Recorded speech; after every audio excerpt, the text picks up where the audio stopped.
Today, I'm going to show you how to set up and manage Todoist notifications so you can stay on top of your tasks without getting overwhelmed. Whether you want to control alerts for assigned tasks, comments, reminders, or daily digest, this is a quick way to customize Todoist so it works the way you do.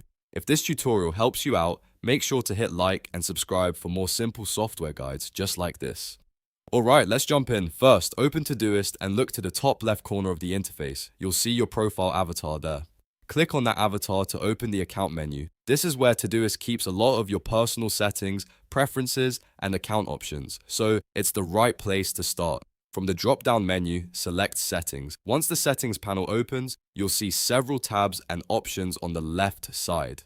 This area controls how Todoist behaves across your account, so if you've never explored it before, it's worth taking a quick look around. Now click the Notifications tab on the left sidebar. This is the section where you can manage all of your notification preferences in one place. Todoist gives you control over different delivery channels, which means you can decide how and where you want to receive updates. Inside the Notifications tab, you'll see different events listed out. These can include things like when a task is assigned to you, when someone adds a comment, or when you receive a daily digest. For each of these events, Todoist lets you toggle your preferences so you can choose the notification method that makes the most sense for you. For example, if you want to be alerted right away when a task is assigned, you can turn that notification on for the channel you use most. If you prefer to keep comment notifications quieter, you can disable those or limit them to only certain delivery methods. And if you like a summary of your day instead of constant updates, you can adjust the daily digest settings as well. Take a moment to review each option carefully. The goal here is to make sure you're only getting the notifications that are actually helpful.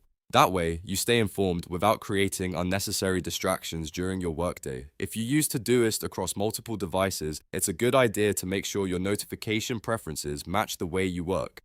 For some people, push notifications are best for quick task updates. For others, email notifications are better for staying organized without interruptions. The best setup is the one that keeps you productive and reduces noise. Once you've finished adjusting your preferences, you can simply close the settings panel. Todoist will save your changes automatically, so there's no extra step required. From this point on, your notification behavior should reflect the settings you chose. And that's it. You've now learned how to set up and manage Todoist notifications in just a few steps. If this video was helpful, don't forget to like, subscribe, and turn on notifications so you don't miss the next tutorial. Thanks for watching, and I'll see you in the next one.